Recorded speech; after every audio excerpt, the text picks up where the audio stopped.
misiones que implementa en Huawei la parte técnica. Obviamente, como es una empresa matricial,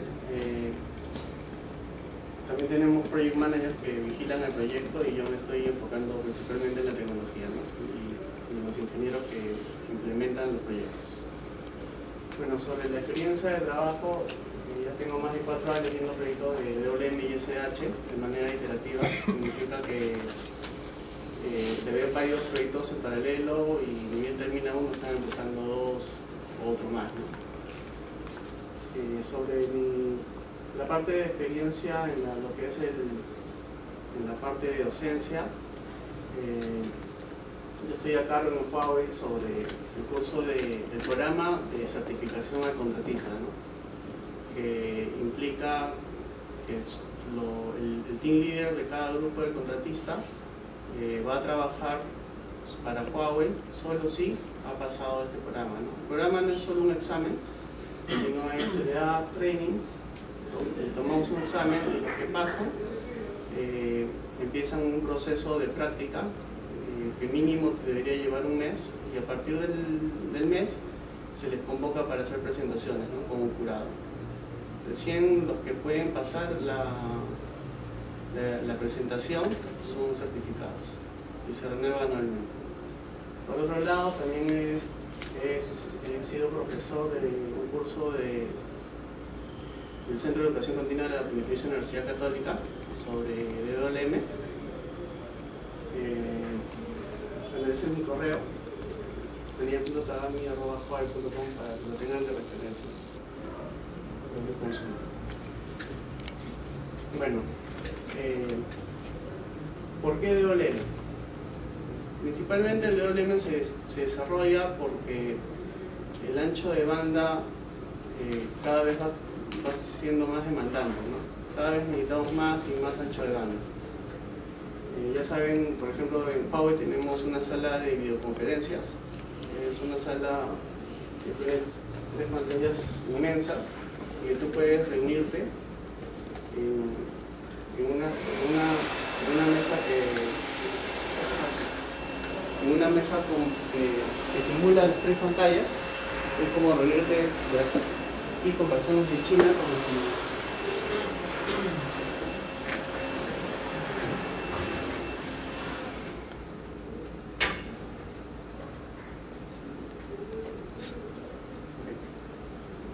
nos reunimos con personas en China como si estuviésemos frente a frente, ¿no? Hablando frente a frente. Entonces, aplicativos como eso, o simplemente el ancho de banda que consume en cada casa cada vez es mayor, ¿no? Entonces, ante esta demanda, el DWM se vuelve más importante. Bueno, estos son los objetivos del curso. Es que, en resumen, es que ustedes puedan dominar los principios del DWM, que estén súper familiarizados y puedan, al ver, por ejemplo, un diagrama o al ver algún elemento del DWM, lo puedan identificar claramente y puedan saber cuál es su función dentro de él. Esta es la tendencia que ha tenido las telecomunicaciones, ¿no? Primero en SDM, después en TDM y finalmente en WDM. ¿Qué cosa es SDM? SDM, la S es de Space, ¿no? Space, Division, Multiplexer, ¿no? El TDM es el siguiente paso.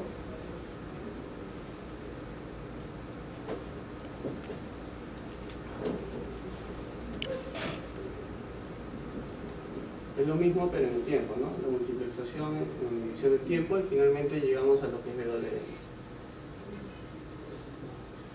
Por ejemplo, ahí dice SM, agregar fibras y equipos. Al ser una expansión de espacio, lo que indica el SDM es que antiguamente, por ejemplo, teníamos un equipo acá, teníamos que comunicarnos con un sitio. Esto imaginemos que es la planta externa, ¿no?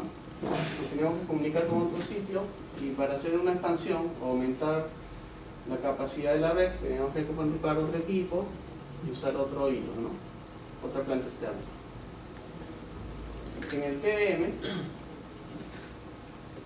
¿cuál es el ejemplo más claro de TDM, el más conocido? L1. ¿Sí? Multiplicación en el tiempo. L1. Ustedes lo tienen acá en América El ADM. El ADM, que es ¿qué tecnología? TDM. ¿En qué tecnología de TDM?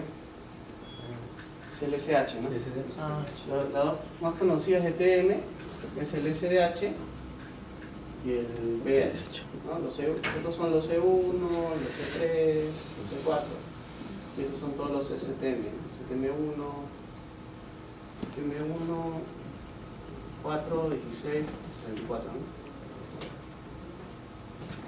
Ahorita en el Perú solamente llegamos a 64. Entonces, por ejemplo, si ustedes tienen en SH un enlace de STM, ¿qué capacidad tiene en SH? STM dice, es 2.5 GB.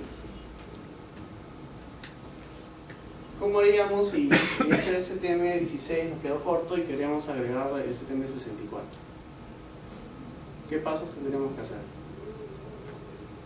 para hacer el agregue de capacidad? Multiplexarlo. Ya, pero primero lo que hacemos es cambiar este RAID a STM64, ¿no? Hacerle un upgrade. O sea, de 2.5 GB a los 10 GB. ¿Cómo hacemos ese upgrade? Si acá teníamos nuestra tarjeta de STM16, ¿qué tenemos que hacer? En alguna ventana de mantenimiento, retirarla, colocar otra tarjeta STM64 y migrar la fibra. ¿Sí? No hay otra solución si tienes solo una fibra. Tendrías que cambiar la tarjeta, cambiar las conexiones internas y migrar la fibra. O sea, reconfigurar el servicio. Entonces, la migración o la expansión en SH es complicada. Involucra una ventana de mantenimiento, involucra corte de servicio. No es muy fácil. ¿Y qué pasa si ya se nos acabó y solamente nuestro enlace soporta STM64 y necesitamos aumentar más la capacidad? ¿Qué tendríamos que utilizar? Volver al SDM, ¿no? Colocar otro enlace en paralelo. Y finalmente tenemos el WDM. ¿Qué es lo que hace el WDM? Envía por la misma fibra diferentes señales en diferentes frecuencias, amplitudes de onda.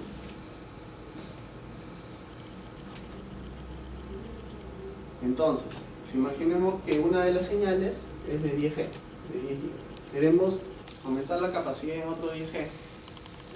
¿Qué es lo que tenemos que hacer? Simplemente aumentamos una frecuencia más. No necesitamos cortar el servicio original ni nada. Lo único que hacemos es aumentamos una frecuencia más. Queremos otro 10G, aumentamos una frecuencia más. Así vamos creciendo, ¿no? En Huawei los sistemas soportan hasta 80 canales o 80 lanos. Para acá hay un criterio que quizás no tiene mucha coherencia de Space, Time and Wavelength. Falta uno que es el FDM, ¿no? Sí. Que sería la multiplicación en división de frecuencia. Pero no es parecido al WDM. La longitud de onda de la otra frecuencia. Sí es. Tiene relación. Tiene relación. Entonces, ¿cuál creen ustedes que es esa relación? El FDM, como es frecuencia en general, es un término genérico del WDM. Cuando hablamos de wavelength estamos hablando sobre todo de fibra óptica. Entonces podríamos decir que el WDM es un tipo de FDM, ¿no? El FDM es en general, cuando multiplicas algo de frecuencia. Ahora, ¿cuál de las tres tecnologías ustedes creen que es la más cara de expandir? ¿SDM, TDM o WDM? SDM. Porque imaginémonos, ¿puedo borrar esto?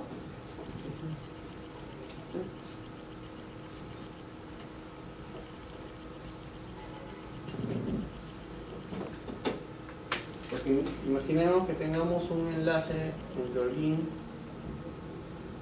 y San Isidro. ¿No? Nosotros tenemos nuestro equipo, este es el cuarto de telecomunicaciones, acá está el distribuidor de fibra o ODF, que se conecta al equipo, y acá hay un cableado hacia la calle, normalmente está enterrado, ¿no? Y sale otra vez y llega al equipo ODF y otra vez a nuestro equipo. Entonces, ¿qué pasa si ya las fibras que están acá se nos acabaron? Tenemos que hacer una obra civil tremenda, ¿no? Tenemos que destruir el suelo, poner otra vez el tubo con las fibras, volverlo a rellenar, lo cual implica costo y bastante coordinación con el gobierno, ¿no? No se puede romper el suelo así nada más. Entonces siempre el SDM es la expansión que a la larga es el más costoso, ¿no? Y aplicándolo a lo que tenemos ahorita en este proyecto, tenemos solo 2 hilos, ¿cierto? Entonces estamos sacándole con el WM, sabiendo todo esto, le estamos sacando, digamos, la mejor ventaja a esos 2 hilos, ¿no? Sin tener mayores gastos de alquiler en el futuro de hilo, ¿no? Simplemente mejorando el tipo de equipo.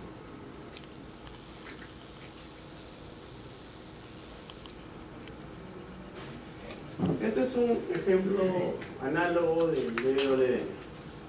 Cada carrito que está en gris es una señal. Podría ser que esto es el Ethernet, esto es el SDH y este es otro que podría ser, digamos, un protocolo SAN como el Fibre Channel, el EFO, en fin. Podrían ser también 2 SHs, no es una restricción. Y este carrito que está acá, que tiene cierto color, es el carro de supervisión y control. Entonces, todas estas señales que son en gris, no han puesto a propósito en gris porque no tienen color, significa que no tienen una frecuencia alojada en una frecuencia especial. Entonces llegan al DWM, se les colorea, llegan al destino y otra vez descargan el color. Entonces para fines prácticos, el DWM es eso, le da color a las señales para que puedan ser transmitidas por el DWM, ¿no? Por solo un par de fibras o una fibra. Ahora, ¿qué hace el auto de control o el canal de supervisión? Como su nombre lo dice, lo que hace es supervisar y controlar. Entonces, con la parte de control, yo puedo controlar los equipos. Con la parte de supervisión, lo que puedo es verificar el funcionamiento de los equipos, ¿no? El control y supervisión. El control y supervisión, llamado OSC, para Huawei siempre está en esta frecuencia, 1510 nanómetros. Este carrito. Y todas las otras señales están en la banda C. Ahora, eso, ¿ustedes qué creen que es lo a qué representa lo que dice estación de gasolina? Amplificador. Son los amplificadores. Es decir, que quizás esta distancia es muy grande, entonces la señal está viniendo pero se va degradando por la atenuación de la fibra. Se va degradando hasta que llega un momento en que necesita volverse a repotenciar. Entonces llega hasta el amplificador y el amplificador otra vez amplifica la señal, le da mayor potencia y puede llegar bien al destino. Ahora, si bien es cierto, el amplificador le da potencia, no regenera la señal, lo cual implica que si la señal tiene un bajo CNR o el ruido está muy alto en ese punto, el amplificador va a amplificar la señal y el ruido igual, ¿no? Y normalmente amplifica más el ruido que la señal. Entonces, no garantiza que llegue bien, pero sí garantiza que llegue con una buena potencia. ¿Y en qué distancia se necesita un regenerador? Va a depender de bastantes parámetros que vamos a ver después, porque no es solamente distancia, pero nosotros tenemos enlaces tranquilamente de Lima a Arequipa sin regeneración, de Lima hasta Tumbes, sin regeneración. También va a depender de la velocidad de los canales. Mientras más alto sea el canal, es más alta la probabilidad que necesita regenerar. No se puede decir un número así porque depende de varios criterios. Entonces esto es un gráfico que nos quiere decir lo mismo que ya hemos visto, ¿no? Esta es la señal multiplexada. Imaginemos que esto es un par de fibras o una fibra y por adentro están pasando los servicios, ¿no? ATM, IP, SH. Y en frecuencia se ve así. Esta es una gráfica que nos indica cómo se ven las landas o canales a través de un analizador de espectro óptico.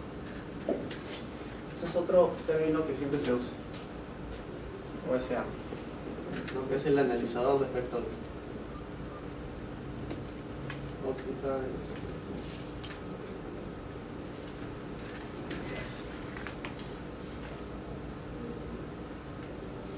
Esto es optical.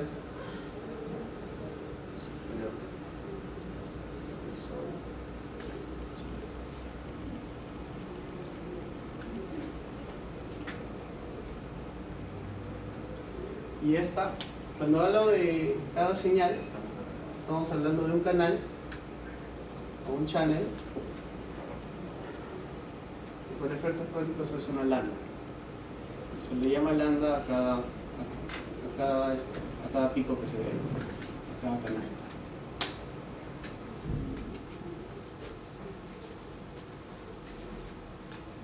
También como se llama, obviamente también se le llama wave o longitud de onda. Recuerden que es WM, ¿no? Multiplexación o división de longitud de onda. Entonces cada uno es una longitud de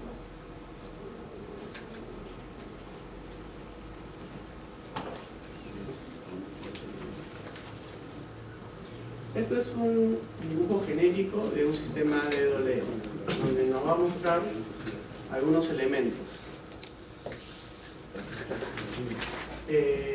Todos estos elementos que están en este gráfico no están al mismo nivel. Ahorita les explico por qué. Pero sí es importante que los identifiquen. Por ejemplo, tenemos el OTU, el OTU, que es el Optical Transponder Unit, que es el elemento en el cual recibe los servicios. Es decir, un equipo SDH lo podemos poner acá y lo conectamos al transponder. El transponder es el que le va a dar el color, es el que va a multiplexar, perdón, el que le va a dar color, el que va a alojarlo en una frecuencia. Después, todos los transponders se unen en fase de multiplex. Entonces de acá, la diferencia entre esta parte y esta parte es que a partir de acá todas las frecuencias van sobre la misma fibra. Puede ser un par, transmisión de sección o solamente transmisión.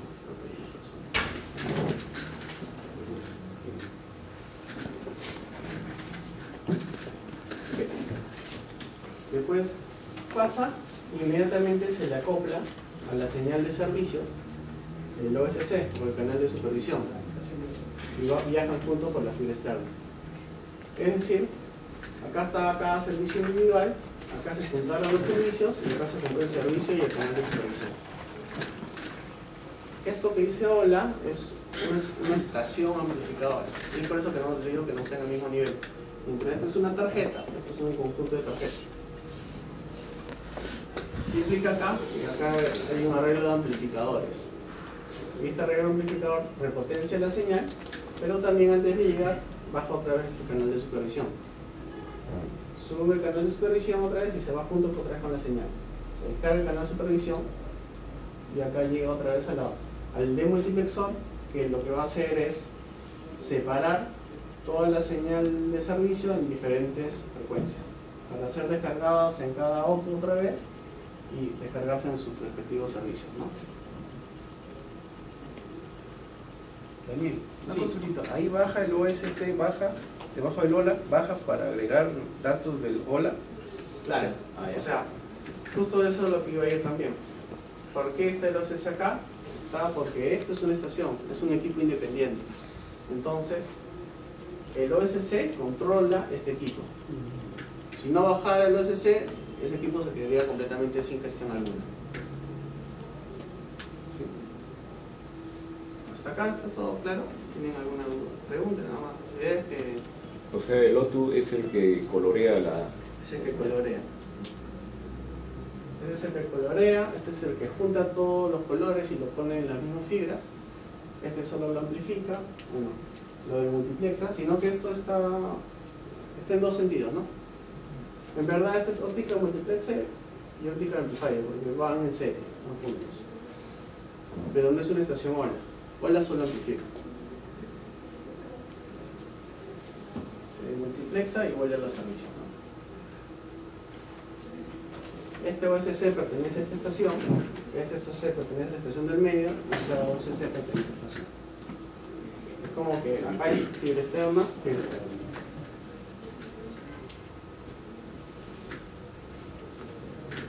¿Esto le quedó claro? ¿Sí?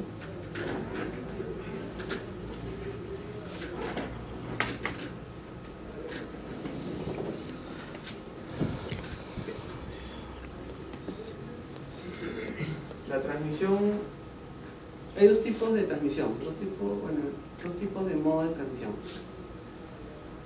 La primera es la unidireccional y la segunda es la bidireccional.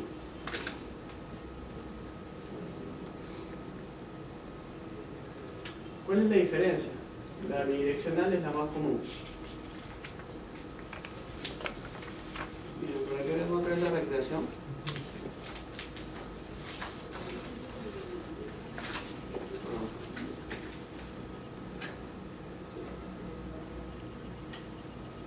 Llega el servicio, igual llegan varios servicios.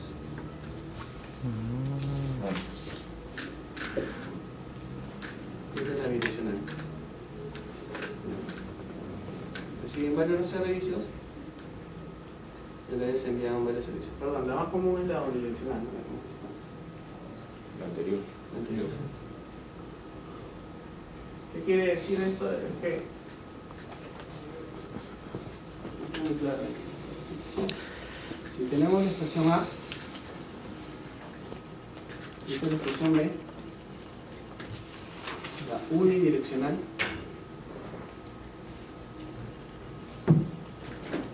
¿cuántas fibras necesita para transmitir? Dos. Así es, necesita dos, una para transmitir y una para recibir. La bidireccional, que tiene dos direcciones,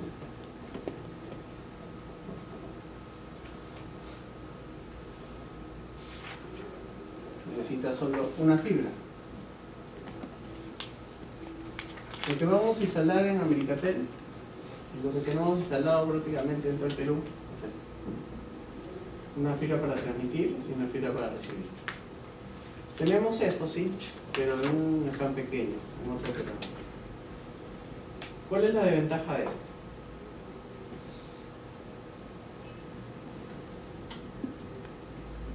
A ver, imaginemos que para el unidireccional,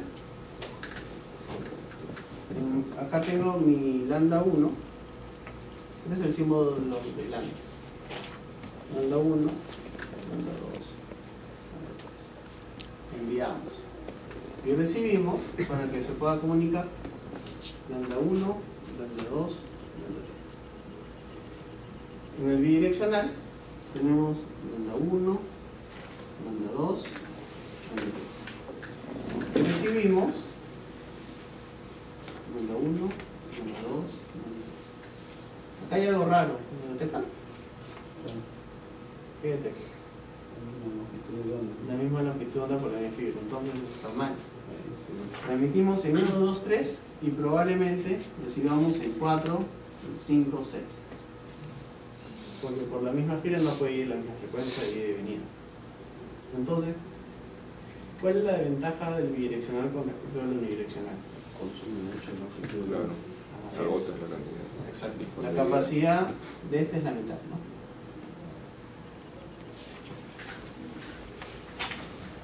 Ahora, en Huawei este feature lo tenemos en equipos pequeños, así que menos que la mitad. ¿Cuándo usamos esto? En el momento que lo usamos era porque nos dijeron, tenemos un enlace en el norte del Perú, pero lamentablemente solo tenemos una fibra disponible. No podemos liberar otra fibra. Entonces, por eso se utiliza esta solución. Es una solución de acuerdo a la problemática que se tiene. Pero en lo normal vamos a usarlo en el siempre, ¿no? Con la capacidad. Que es precisamente la capacidad de la gran razón por la que usamos DWDM.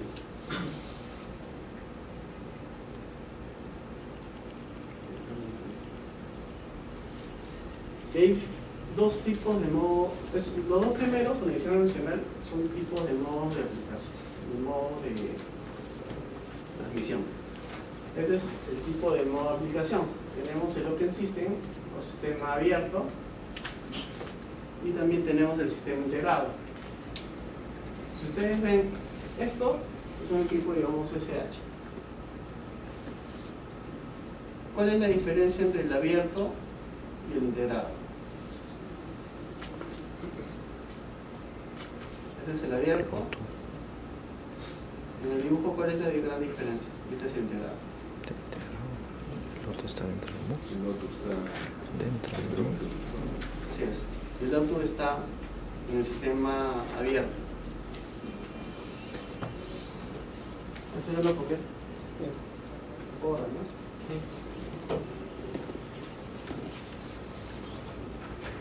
¿Qué significa que el otro esté al medio? Significa esto. Tenemos el equipo cliente, que puede ser un equipo SH, y después se conecta, podría ser a nivel STM16, ¿okay? A un otro. El otro lo colorea, lo mete en multiplexor y lo envía hacia la siguiente estación. Entonces acá claramente podemos dividir lo que es el DWDM de lo que es el SH, ¿no? O algún equipo cliente. En el sistema, el sistema integrado, lo que tenemos es un SH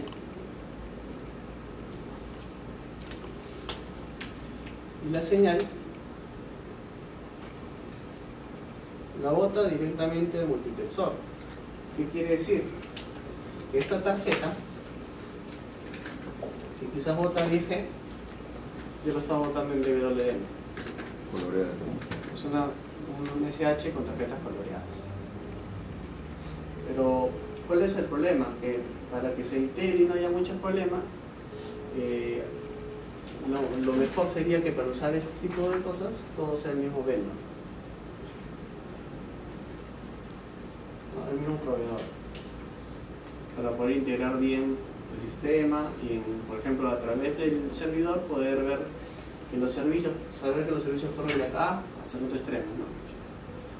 El point to point, el end to end. Podríamos ver eso.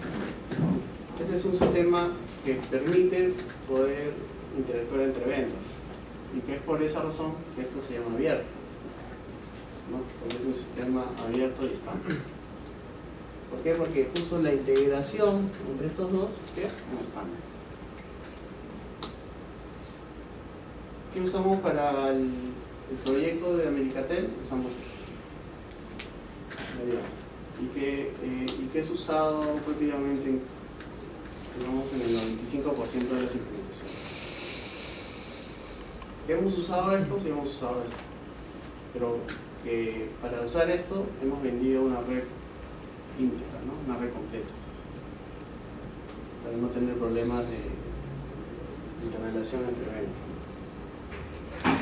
Esto ya se vende como una solución. Le da menos flexibilidad a su red. Entonces lo común es vender esto. O es implementar eso. Sí. Nosotros podríamos poner ahí en el sistema abierto directamente en el profesor explicando una lambda, o sea, por favor un canal de una lambda de otro equipo. ¿Cómo? O sea, un equipo que ya habla de Bidona. Le podemos poner ahí, hablar con el site de América Teatro, poner ahí otro canal en el profesor. Digamos, conectar esto acá. No, el profesor. Así como está ahí, ¿no? Pero, Digamos, otro vendo. o sea, sí, claro, otro vendo. Vamos a acá, colocarlo acá. Sí. Que hable Porque en teoría sí, pero ya hemos tenido ese caso también. En teoría sí se puede, porque si ambos manejan el mismo estándar, sí se puede. Pero hay un problemita acá, es que si algo falla, después de los dos te responden.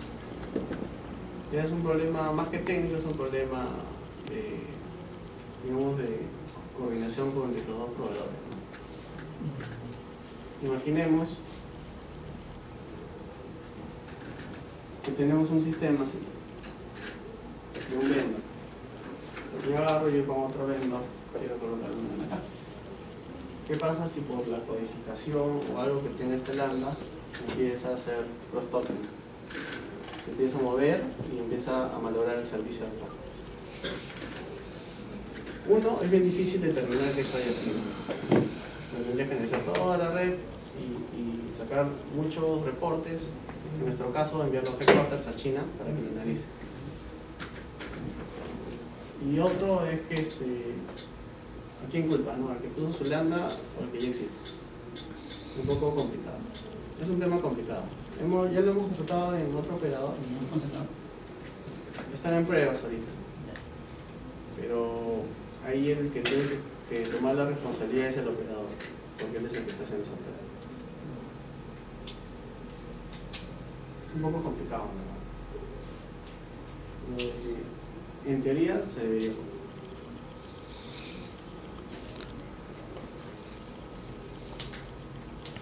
poner. No. Ustedes tienen CWM ahora, ¿no? Entonces,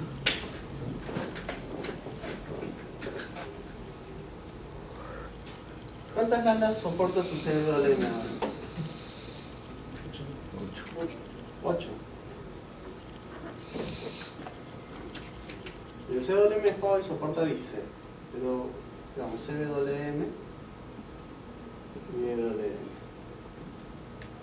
8. ¿Cuánto soporta el de Huawei? Para el proyecto soporta 40, ¿no? Pero si hacemos, hay diseños que pueden soportar hasta 80, depende del requerimiento. ¿Su CWM tiene amplificadores? No, el CWM no tiene amplificadores. El WM sí tiene amplificadores. ¿Qué es lo que le da los amplificadores a la red? Transmisión en larga distancia, ¿no?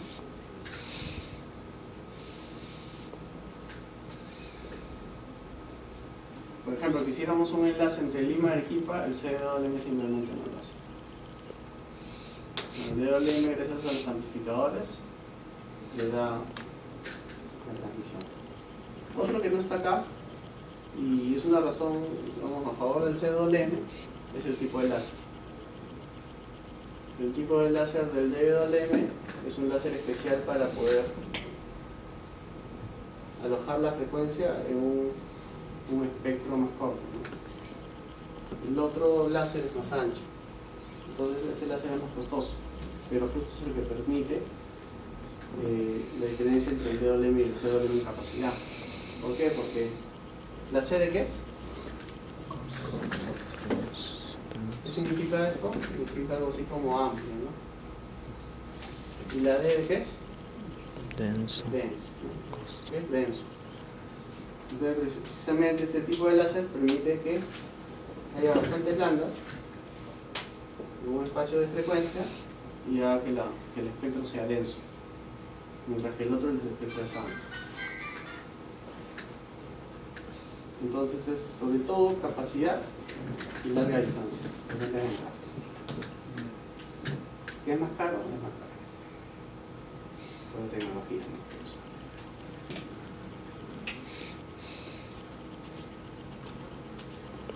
Por ejemplo, acá este pico no se usa. Entonces las landas se hacen por acá y por acá. Este pico es el pico de agua. Ese es un espacio que siempre deja el CWM, porque la atenuación ahí es muy grande. Bien. Entonces, el DWM, ¿qué bandas usa? La C y la L. En Huawei usamos la C. Y el DWM en general, el espaciamiento es menor o igual a 100 GHz. Es decir,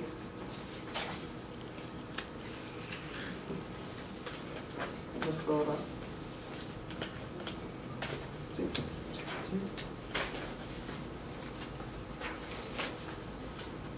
Quiere decir que entre lambda y lambda el espaciamiento es de 100 GHz como máximo. Para Huawei, cuando usamos 100 GHz podemos soportar 40 lambdas. Y si queremos soportar 80 lambdas, ¿cuánto debería ser los GHz?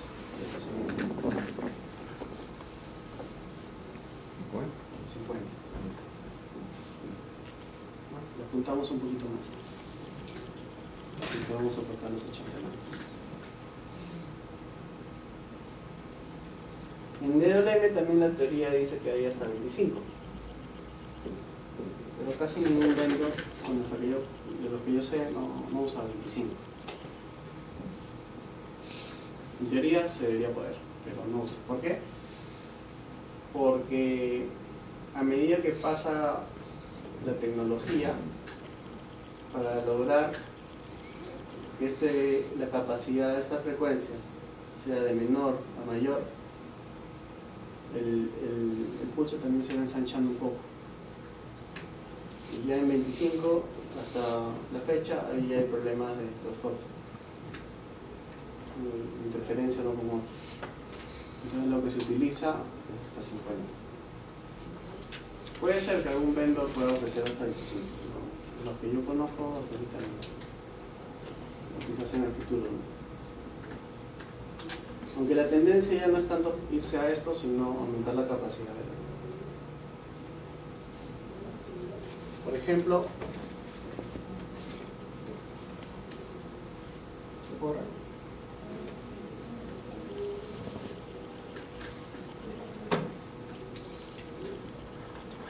más o menos entre el 2003 y el 2008 las landas en el Perú,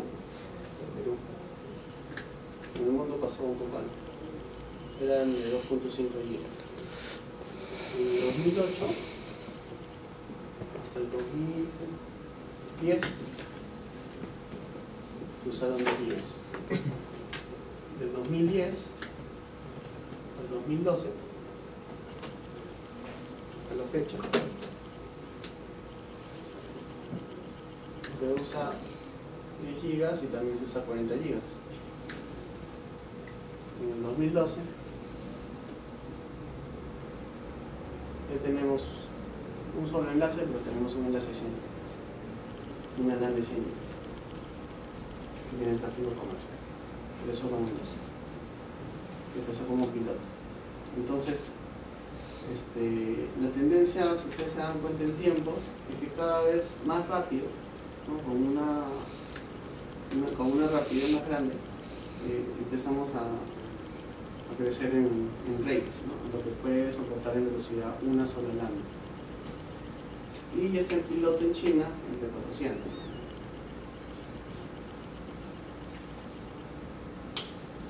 proyecto de Americatel ahorita es esta calidad. Creo que el diseño soportado también es para 40 GB. 10 GB, solo 10 GB. También soporta esta calidad. No hay que preguntarle al diseñador. Pero no creo que haya muchos problemas en soportar, pero eso sí lo tiene que confirmar el diseñador. Entonces ahorita en Americatel estamos acá. Así es más o menos como se ha ido implementando las landas en el Perú. Y en SH, desde que yo tengo, desde hace 5 años, la trama es STM64. Y de ahí ya no va a salir. El siguiente paso ya no va a salir. El siguiente paso a 40 días ya. Yo lo veo bien difícil. Están tomando políticas ahorita los operadores y ya no comprar mucho TDM. No sé si a ustedes ya le llegaron a esa política. ¿Por qué? Porque la idea es sacar un equipo, digamos un AM, que ya te trabaje el IP. El IP, meterlo de frente al DVDM. Deben utilizar mucho SH.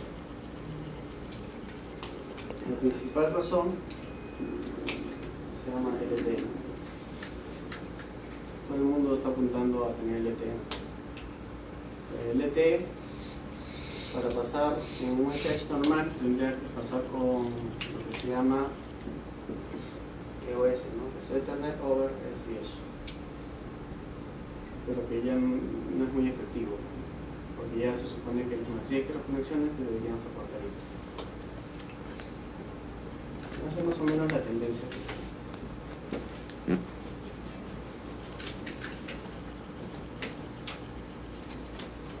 Pueden compartir el proyecto de Americatel, son 40 landas, Sí. ¿no? Pero pueden compartirse o convivir por landas de 10, de 40, en teoría. En teoría sí, pero hay que verificar uno el diseño, que nos dice el diseñador que ha hecho la red, porque de hecho que lo ha hecho a partir del request for proposal, ¿no? Y otro que quizás nos ponga algunas restricciones. ¿Por qué? Porque las tecnologías de 40G tienen otra codificación. Entonces es muy probable que nos diga, ¿no? Esta 40G tiene una codificación que se llama DPSK, el 10G tiene una que se llama NRZ, no retorno cero. Es posible que ambas no convivan tan cerca, sino un rango para poder convivir. De hecho, que se debe poder, pero quizás. En el caso de 100, ¿podría convivir con 100? En el caso de 100, es una reingeniería que se ha hecho en realidad. ¿Qué pasa? Que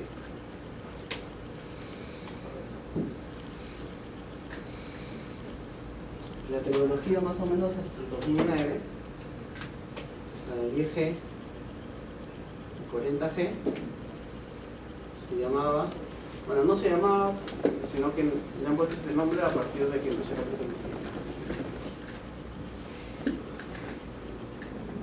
Se llama no coherente.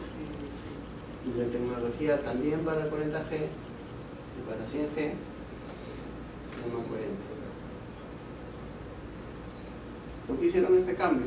Porque cuando tú cambias de 10 a 40 necesitas entre 4 y 6 veces más en tu sistema requerimientos de OCNR, requerimientos de potencia, de movilidad, un montón de parámetros.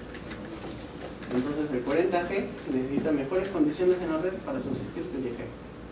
Imaginemos el 100G, ¿qué condiciones necesitaría? Tendría que ser un enlace no muy largo, con una fibra perfecta, con inclinaciones bajas. Entonces, por eso es que se migró la parte no coherente. ¿Qué es no coherente? Utiliza una serie de chips que en el mercado ahorita son bastante caros, de DSP, que lo que hace es tolerar todas las malas condiciones de la red a través del procesamiento de señales digitales y de algunos algoritmos adicionales. Entonces, hay landas 40G no coherentes y 40G coherentes. Obviamente estas son bastante más caras, pero tienen mejores prestancias. digamos que para una red en Lima, creo que 40 G no 40 también es suficiente. No necesitamos gastar tanto porque sí va a funcionar. Ahora tenemos en Lima como probar un anillo similar. Tenemos la de 10G combinamos con 40G, todos no 40. Es un anillo bastante similar al que vamos a hacer. O sea que no depende tanto del multiplexor, sino del amplificador en todo caso. ¿Qué cosa? El que se puedan convivir 40G y 10G. No es mucho problema el multiplexor. Vamos a hablar nosotros. A veces el problema es que estén juntos en frecuencia, que una a la otra se afecta, ¿no? Pero eso sí lo tiene que confirmar el diseñador. No es tan fácil determinar si lo va a afectar o no afectar. Nosotros tenemos enlaces de 10G y 40G viviendo juntitos. Y en O sea, canales adyacentes. 3 años no le ha pasado nada. Canales de 50 GHz, no sé qué decir. No les ha pasado nada. O sea, va a depender bastante del diseño, de las condiciones de la fibra, de las condiciones de la red y que es más o menos el criterio que tiene el diseñador, ¿no? Para decirnos esas cosas. Ahora, si digamos, le dicen que sí se necesita un espaciamiento, ¿cuál es la tendencia? Podríamos tener lambda de 10G, empezar a crecer con 40G por acá. Estas crecen en este sentido y estas crecen en este sentido. En algún momento van a colisionar. ¿Qué se hace? Se migra 4 lambdas de 10G en una de 40 y se acabó el problema. Y empezamos a crecer así. Finalmente tendremos un tema de 40G puro. O sea, tampoco es un gran problema que necesiten una guarda, ¿no? Ya son experiencias que nos han pasado y experiencias que solucionamos así. ¿Qué hacen con esto del S10G? Los mandan a otras redes. Porque se supone que en el momento que ya tengan casi todo lleno, en teoría deberían tener ya otras redes desarrolladas. Y siempre en Lima se llena antes que en provincia. Entonces, siempre lo que hacen es ya la 10G para no malgastar el dinero invertido, lo mandan a provincia. La ubicación de ese canal es configurable vía software. En el proyecto no, porque Bien fijas. vienen fijas. Que existen tarjetas, las tuneables. ¿Por qué en el proyecto no? Yo me imagino que es un tema de costos, ¿no? Las tuneables son más caras, apreciablemente más caras que las no tuneables. Pero sí es bueno comprar tuneables. ¿Cuándo le sacas el provecho tuneable? Cuando quieres tu spare parts, ¿no? En vez de tener todas las tarjetas en todas las frecuencias que usa, solo tienes una o dos tuneables y cuando se malogra uno la reemplazas y le ajustas la frecuencia al servicio que se ha malogrado, ¿no? En spare parts es bueno tener tuneables. Al final, pese a que cuesta más, se puede ahorrar costos.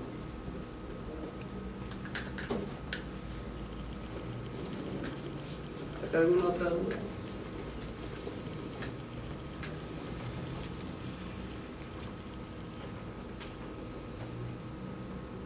Bueno, 400 GB sale de 40 lambdas por día.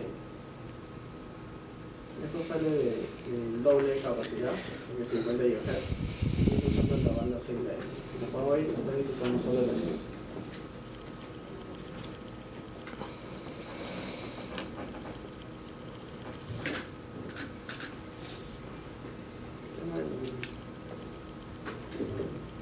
Bueno, las ventajas de DODM como manera de paso, uno es la capacidad ultra alta. Ya hemos comparado con el CWLM y tiene bastante más capacidad. Si lo comparamos con el TDM o el SH, también es mucho más la capacidad 1. Las landas que tienen ahorita, ¿de qué capacidad son? ¿De 0.5? Por ejemplo, si tenían 2.5 por 8, ¿cuánto es? 20, ¿no? 20 GB de capacidad. Con esto ya tenemos 400. Es bastante más. Y si teníamos SH puro nada más, teníamos 10. De 10 a 400 también es una diferencia bastante grande. Transmisión transparente de datos. ¿A qué le suena una transmisión transparente? ¿Qué creen que puede significar transmisión transparente? ¿Por qué el DLM necesita ser transparente? Confiable. Confiable. ¿En qué sentido confiable? Que en el transcurso de la transmisión no haya intercepción de los datos. Ya, va por ahí un poquito, pero no es el Protocolo, ¿no?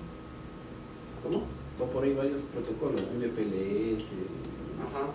Pero que sea transparente. O sea, recibe un protocolo, ¿no? Sí, es lo mismo. Es lo mismo para él. Exacto. Un sistema transparente. ¿Se puede borrar esto, cierto? Un sistema transparente de datos es aquí, que si tenemos acá nuestro ADM, y acá tenemos nuestro DWM,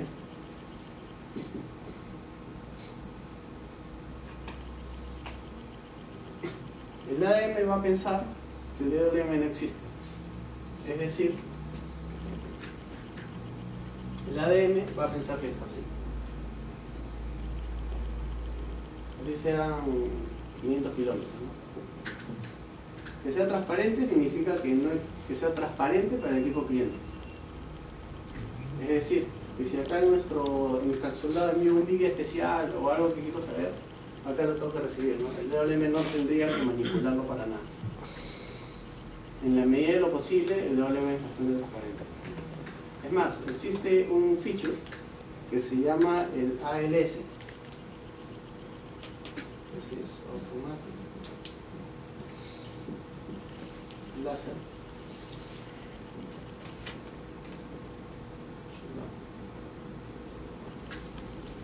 ¿Qué hace este feature? Tenemos que acá nos recibimos el equipo, se manda.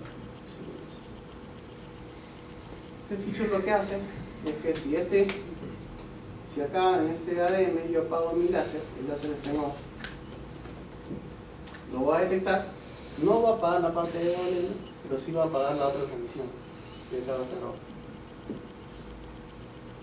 Entonces, el ADM, ¿qué piensa? Que hay un cable nada más, ¿cierto? Porque si acá yo apago, se apaga acá. Entonces, bastante transparente para el cliente, ¿no? Para el equipo cliente. La siguiente es transmisión de larga distancia, ya lo hemos dicho, que es gracias a los amplificadores. El siguiente es compatible con las fibras ópticas existentes. ¿Verdad? ¿Qué fibra tiene? GC512. Bueno, las que existen son estas. Tienen diferente, dos estándares, GC52 y GC55. Digamos que casi el 80% de redes en el Perú usa GC52, solo poquitas GC55. La diferencia está en atenuación, dispersión, alta relación desempeño-costo, alta flexibilidad, economía y confiabilidad de red. Bueno, eso ya lo hemos visto en la primera parte, que las expansiones a la larga son más baratas, pese a que el equipo es más complejo y es más caro, a la larga es más barata porque la fibra utilizada es la misma. Y la última, que es la expansión suave, ¿no? ¿Qué significa expansión suave? Que al querer agregar, como le dije al comienzo, al querer agregar más capacidad, lo único que hago es agregar una landa más. Más capacidad, una landa más. No necesito corte de servicio, no necesito apagar las otras landas, no necesito afectar nada. ¿Cómo hacen su expansión de landa en la noche o en la noche?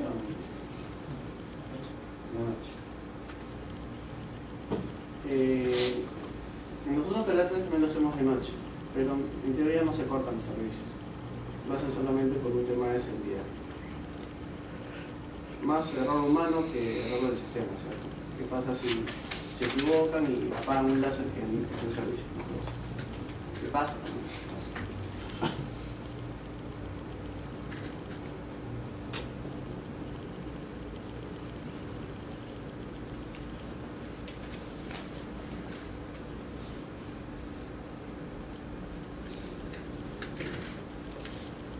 Medios de transmisión.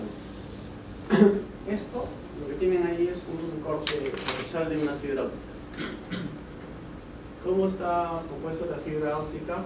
Fibra de vidrio acá, fibra de vidrio acá, con un diferente coeficiente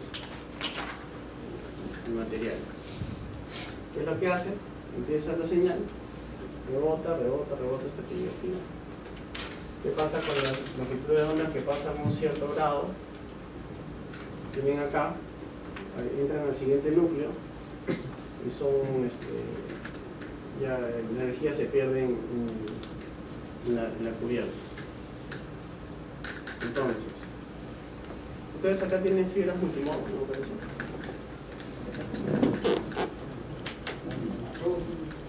¿Todos son multimodos? Modo. No tienen multimodo. ¿Saben cómo identificar la fibra multimodo físicamente? Por el rayo de luz, por el haz de luz. Pero físicamente, Multimodo. se la fibra, ¿no?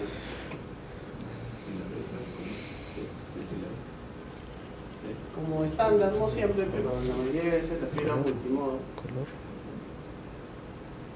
es de color naranja, parecido al color que estoy dibujando. Y la monomodo es amarillo.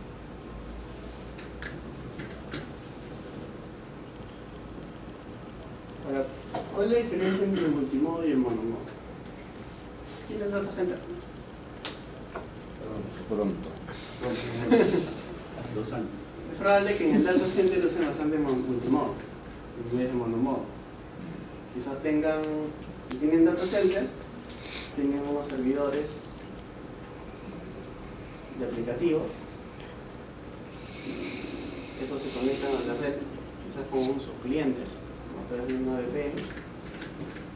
Pero también tiene una red que es escondida, una red que está detrás. ¿Cómo se llama la red que está detrás de la red de servicio? Se llama red SAN. Storage Area Network. ¿Qué es una red SAN? Es una red de switches SAN que, por ejemplo, acá pueden tener un arreglo de discos, acá pueden tener una serie de un robot que sirve para quemar las cintas de backups. Entonces, ¿qué son almacenamiento de esta información? Es el almacenamiento. Bastantes veces este tipo de protocolos utilizan multimodo.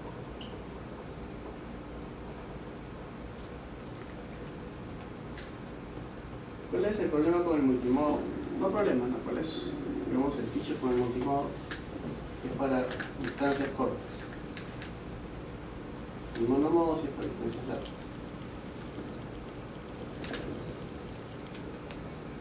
¿Por qué?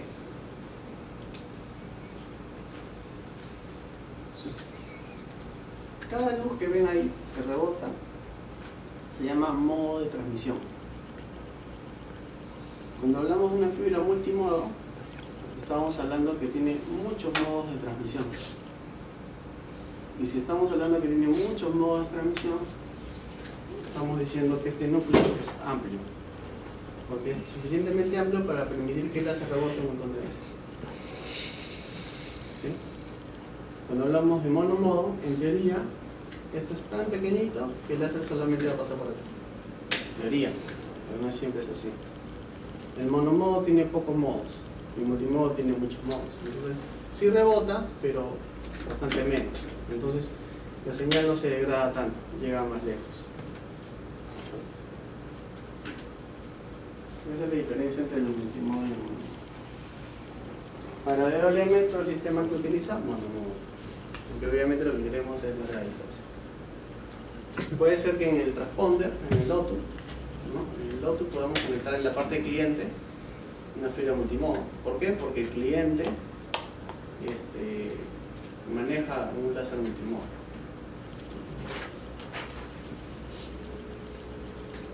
Este es el perfil de atenuación. Como ven acá, lo que usa multimodo tiene una alta atenuación. Lo que usa el DWM es el C y el L, ¿no? Es una baja atenuación. Si se dan cuenta también, acá tiene una pequeña pendiente, más rectita. Eso implica que la atenuación de la fibra hace que las landas se desbalanceen un poquito. Es imposible, ya por es inherente o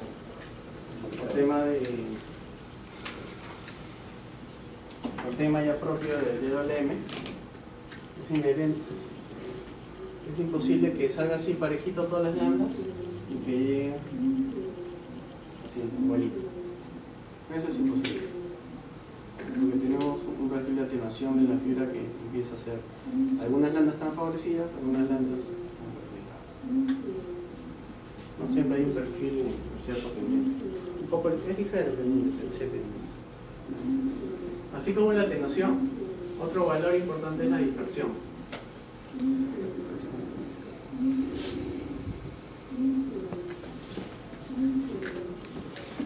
¿Qué es la dispersión? Esta es la dispersión cromática. Hay dos tipos de dispersión.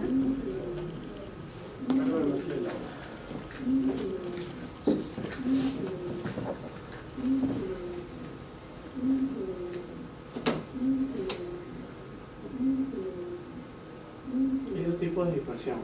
La dispersión cromática y el PMD. ¿Qué es la dispersión cromática? Es lo que sale ahí. Todos esos modos de transmisión de la luz salen juntos, pero por temas de la fibra no llegan necesariamente tan juntos. Llegan un poquito desfasados. ¿Cómo se ve eso en frecuencia? Sale la lambda así, pasa un tiempo y llega un poco más ancha. Se ensancha la lambda por la dispersión cromática. Se ensancha y se achata un poco. ¿Qué pasa si el efecto es muy grande? Empieza a invadir los carriles o las señales adyacentes. ¿Cómo se ve cuando la dispersión cromática afecta mucho al sistema? ¿En qué nos perjudica si ponemos nuestros servicios ahí? ¿Qué vamos a recibir? Errores de litio. Es así como, esa es la salida a tener una dispersión cromática alta. ¿De qué depende? Principalmente de la distancia de la fibra. Mientras la distancia es más alta, tenemos una dispersión cromática más alta. Y la segunda es el PMD. ¿Qué es el PMD? Las señales se mandan en dos dimensiones.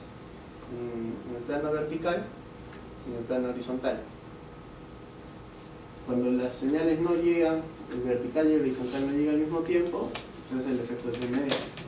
¿Qué necesitan saber del PMD? Que el PMD para cada fibra es diferente. El PMD, ¿de qué depende?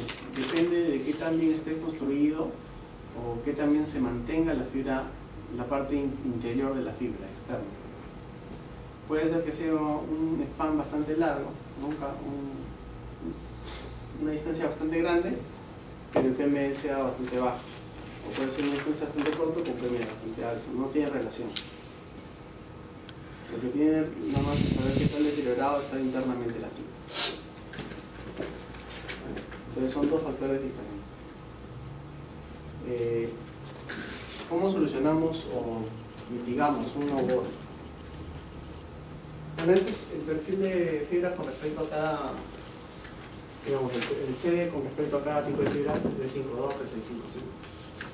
Con un 550 porque ese es donde trabaja el DWM principalmente. Esta es la forma como mitigamos el efecto de compensación de dispersión. ¿Qué usamos? Usamos un elemento que se llaman DCMs, que son módulos de compensación de dispersión. Estos DCMs, como ven acá, si este es de la fibra G652, esto es una compensación negativa, ¿no? El total te sale una compensación intermedia. Entonces esa es la forma como mitigamos los efectos de la dispersión cromática, utilizando DCMs. Los DCMs en el proyecto no se llaman DCMs, se llaman DCUs. ¿Cuál es la diferencia?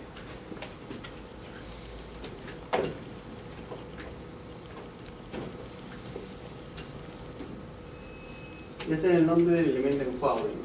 No es en general. El DCU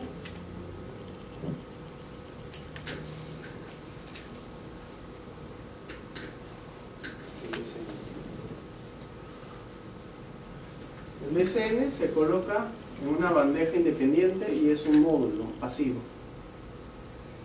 Entonces, digamos, es como colocar una caja dentro del gabinete.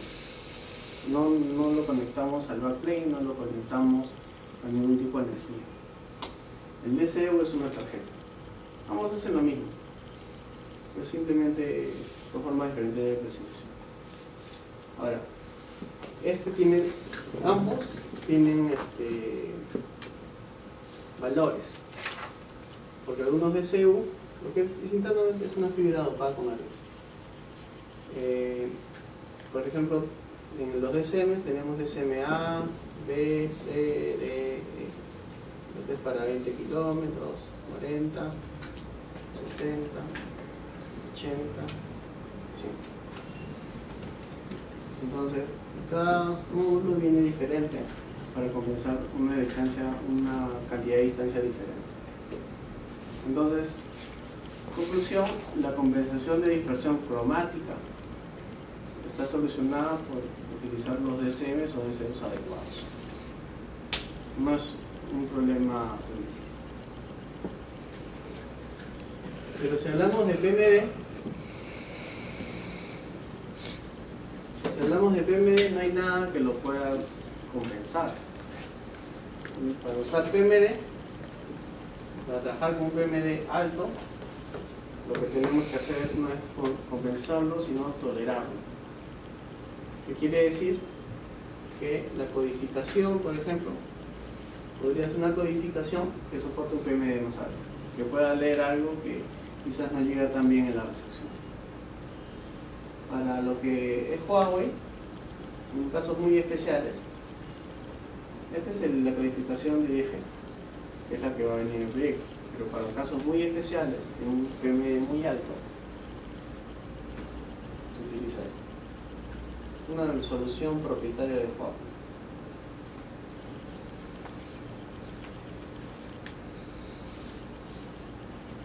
El DRZ, el DRZ, a lo que llamamos Super WD. Es un módulo, una tarjeta. Es una tarjeta. O sea, el tipo de codificación que utiliza para llevar la señal en DWM permite tener una mejor compensación de PMD, toleración de PMD. Pero necesita módulos de DCM más exactos. Pero como sabes, eso sí lo podemos controlar. ¿No? Ahora, para proyectos en Lima, normalmente no hemos tenido ningún problema. No ha habido muchos problemas ni con el CD ni con el PMD. Se vuelve un poco más importante en lo que es barcos, caminos largos, Arequipa, hasta aquí.